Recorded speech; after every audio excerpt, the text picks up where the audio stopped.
Next up, we have a presentation on Operation Hammer Strike, which was out of the San Bernardino County's Sheriff's Department. We appreciate, as you know, these are active task forces and they have turnover and they committed a while back. And so we're very excited to have Detective Anthony Ortega from the San Bernardino County Sheriff's Department with us today. He's part of the Gangs and Narcotics Division and Marijuana Enforcement Team. And there he is. Thank you so much. And if you guys are not familiar with Operation Hammer Strike, it was just a groundbreaking. I mean, as I mentioned, I've been doing this for almost 20 years now, and Operation Hammer Strike was one of the most comprehensive operations that I've seen that just covered so many details. The outcomes were amazing, and we're very excited to have him here today. So thank you, Detective Ortega. Hi there, good morning. So let me just get my PowerPoint up. So once again, my name is Detective Anthony Ortega. I'm with the San Bernardino Sheriff's Department. So just a little background on myself. I've been with the Sheriff's Department for the last 17 years. I worked patrol with the department for about 6 years, and then I kind of moved into the traffic division within our department. I was there for about 8 years. I was a motor officer, got onto the major accident investigation team with our department, and now kind of transitioned into the narcotics area. I'm currently assigned with the marijuana enforcement team out of our narcotics division, and I'm going to talk a little bit today about the Operation Hammer Strike. So Operation Hammer Strike was the operation that our sheriff started. It was back in August of 21 to about August of 22 is when we concluded it. Some of the ways that this operation was, our sheriff gave us the opportunity to add positions to our division. So we added about 28 investigators, which were a total of about 3 sergeants, 5 corporals, and then the rest were deputies that were on our teams. It changed our division from a 1-team division to about 6 teams. So there's 5 teams were specific for considered like our strike teams. They would go out and they were assigned to go out and look throughout the county to identify any possible illegal marijuana cultivations, indoors or outdoors, throughout our county. Those 5 teams were spread out through our county because our county is one of the biggest county in the United States, which leads to be there are a lot of open land. Our 6th team was comprised of pretty much a sergeant, a corporal, and then 4 investigators. And their job was pretty much for any in-depth investigation that they felt that they wanted to work on, or that seemed that it would go a little bit more in length and in depth. So after the start of the operation, just some of the stats that we had for that 1-year period, we pretty much eradicated about 1,500,000 plants. We seized over $3.5 million. I know I kind of heard on the last presentation that they're asking about the THC extraction labs. We came in contact and mitigated about 33 THC labs within that time frame of our Operation Hammer Strike. We also seized about 360 firearms. There was a total of about 1,300 arrests made during the operation, and between our 6 teams, they authored about 1,100 search warrants. And throughout the time frame of this, we eradicated about 8,000, 9,000 greenhouses. So to go a little more forward, like some of the trends that we were seeing during this operation, we were seeing some in-depth some elaborate indoor operations going on. They're using some big warehouse style facilities. You can see that on some of these pictures. They have the double decker, like a 2-level grow operations going. We also had the regular open properties that had the greenhouses, the regular hoop houses with either the PVC style piping or the metal style piping that would be held for the greenhouses. Other trends that we were seeing were some of the more secured indoor residence or commercial buildings, higher security doors on them. The big metal reinforced doors, things that we were coming in contact with that made it a little bit harder for us to make entry into these grow locations. And like I said, some of the THC labs that we did encounter were some complex closed loop style systems. And then our regular backpack labs that we're coming in contact with too at some of these grows. Going into some other things that we were seeing was we were getting these large 300, 400 hoop houses, greenhouses on single to multiple properties. And what they were doing was they were using the ruse of being a hemp farm. They would go through our agricultural department and get a hemp license, which allowed them to grow hemp on the property. We were coming in contact with these, and we would author search warrants to go on the property. We would take our agricultural department guys with us, and they would actually go and test the supposed hemp that was on the property. Majority of these grows that we would come in contact with that were hemp registrars, they would have a higher percentage than the 0.3% that was allowed for the hemp for THC. During that time period, we had over, I believe it was like over 100, 150 hemp registers locations. And now I believe after this operation, I believe we only have 1 or 2 within the county that still have a hemp license to grow hemp. So those are some of the big operations that we were seeing, and trying to deal with those large properties were very tactically challenging for us. So going on, I heard that they were asking questions about environmental impact. This is some of the stuff that we were seeing out there. As you can see on the left picture, there was a lot of trash, anything from the plastics that they were using for the tarps for covering these greenhouses or hoop houses, just to the debris of just the food and stuff that they were eating on site and living on site with. So that was a major environmental impact, just all the trash that was out in the deserts and the open deserts and the open land that was out in San Bernardino County. Other environmental impacts that we were getting, we were seeing a lot in the outdoor grows were pesticides. Actually these pesticides had been banned from the United States back in 2009 by the Environmental Protection Agency.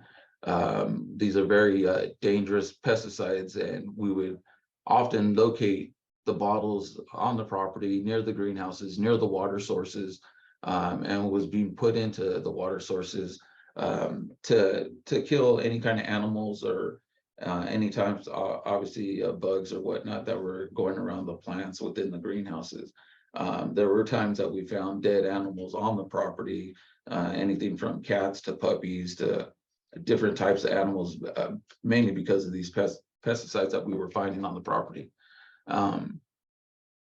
Also, the other environmental is like how I was explaining, the water, all the nutrients, all the different chemicals that they're putting into the water, the pesticides that they're mixing with the sprayers and in the sprayers and putting on the plants, obviously would feed into the groundwater, and which would cause a severe environmental impact to the areas.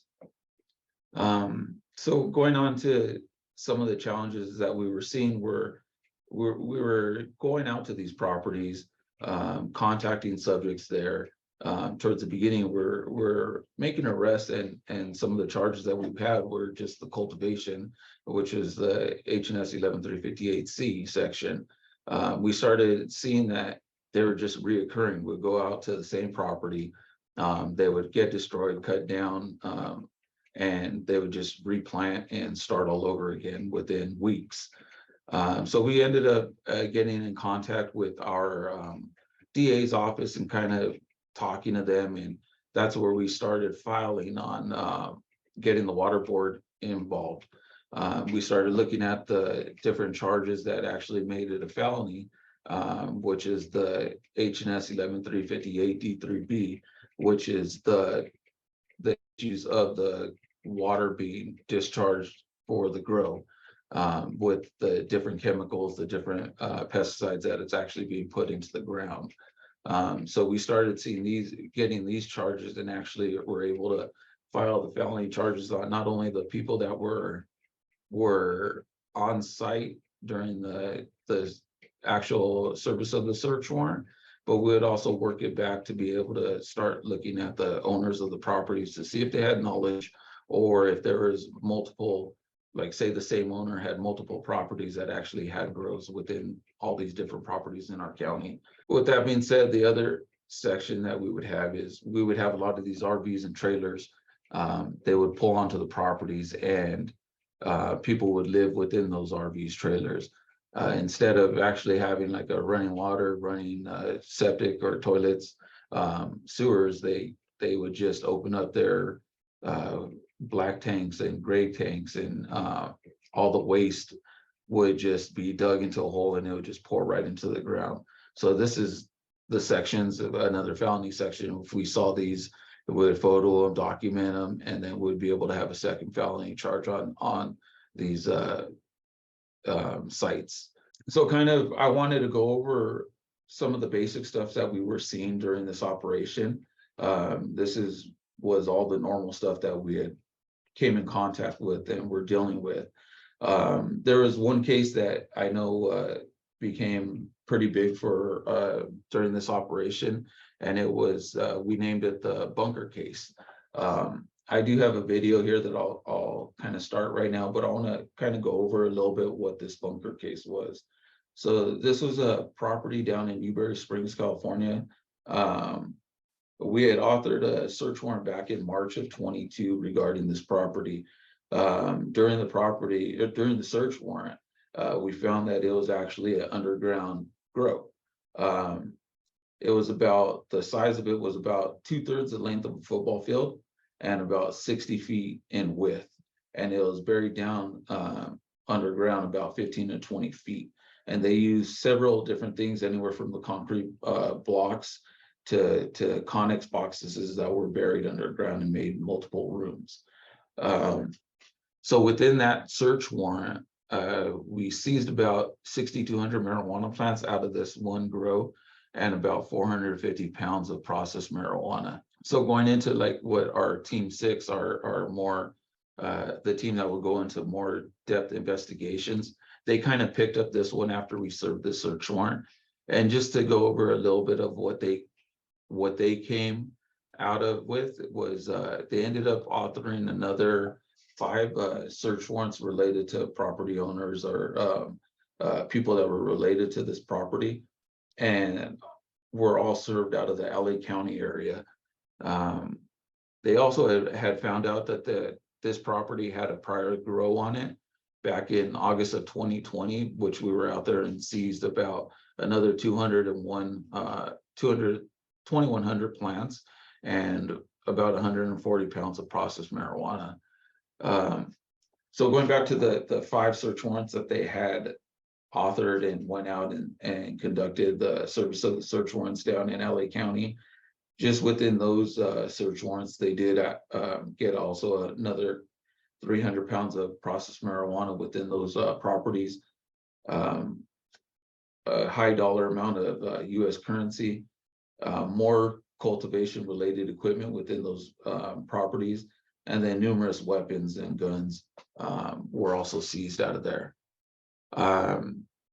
I want to start this video. It does have audio. I'm not sure if it's going to play through the meeting. So if you could let me know. So he's going to walk, that's the entrance, and the entrance is just a straight bunker, connex. So you're walking into a connex and going down underground.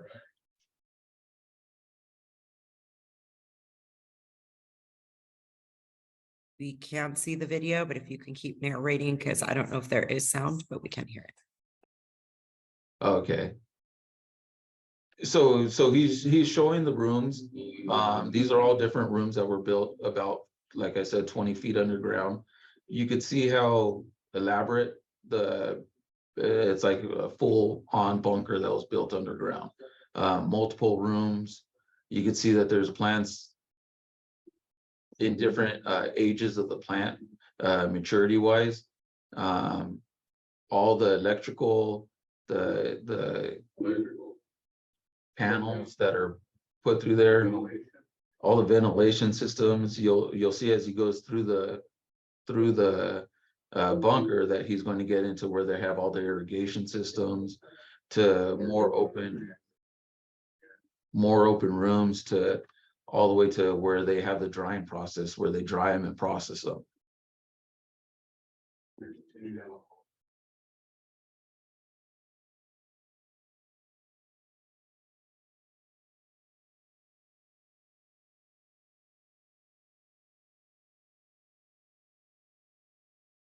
This is the area where they have all the nutrients, the irrigation areas, the water, and open into large rooms. And pretty much it's all indoor quality marijuana. A very large operation going on this one.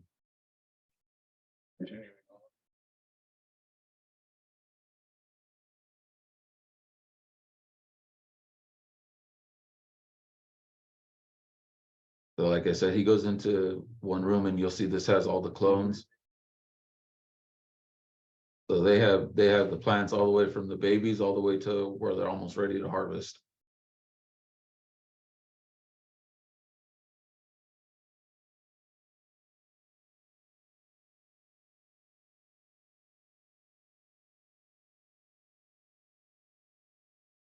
So this is the end of the video. I know I kind of went through, there's a lot that probably wasn't on my presentation, but if there's any questions or. So we do have 2 questions, but thank you so much. And we actually have Hammer Strike in our 2022 marijuana impact report. We were so excited to have it featured in there. It's not in its entirety, but we took all of the documents and press releases and things that you guys provided to us and tried to sum it up in there. But I want to try to get to a couple of these questions. So the one was asked if you guys considered going to your board of supervisors to get funding to do PSAs. I'll just say that in San Bernardino County and even in LA County, surrounding counties, this was actually very huge. The San Bernardino County Sheriff, as well as the Board of Supervisors, were very proud of this operation. And so there was a ton of media and everyone in those entities does know about it. So I'm going to go on to and try to get to these next questions. What kind of gas monitoring are you using when in the bunker? So we do have obviously when we first enter, we have our little sniffers that we do carry on us, just in case if we do have a high level of CO2 or whatnot, it'll give us awareness. Honestly, on this right now, I don't know the name of the company or the brand that we're using, but we do carry the sniffers on our person, just because of the ventilation, just because we're going in there. But obviously we try to make our way to clear it just to make sure we have no one on the premises. We do work our way out and try to ventilate or air it out as much as we can. But in this one, we were fairly safe. Perfect. Well, thank you. it's time to transition to Joe, but I think you can probably quickly address this question because I'm sure Joe would be curious about it as well. Can you compare the work with 2 teams today versus the 6 teams of Operation Hammer Strike? And how that's kind of, I mean, I know you can't disclose, keep in mind, they can't disclose if they're working on any other major operations that goes against that. But I guess it's just kind of asking what the day-to-day work of the task force has kind of looked like versus with the 6 teams for the year. Oh, the day-to-day task, or the day-to-day for us is still busy. We are still out there. We have numerous, right now we're seeing, because of the time of the year, some of our outdoors are kind of not dwindling, but not as there's not a high number as they were, but also you have the weather change and the rain and everything coming. But we do have a lot of our indoors still going on. And actually my team's out there right now. I think they're about to serve like a couple more search warrants today. So it's never ending. We're serving search warrants pretty much every week, multiple search warrants for regarding these cultivations. Definitely. Well, thank you very much, Detective Ortega, for taking time out of your busy schedule to join us today. I encourage everybody, Operation Hammer Strike is, as I mentioned, in our 2022 California marijuana impact report, but it was so widely publicized that you can also just Google it and you'll find so much information there. So thanks again, and All right. enjoy the rest Thank of you your very day. much. Have a good day.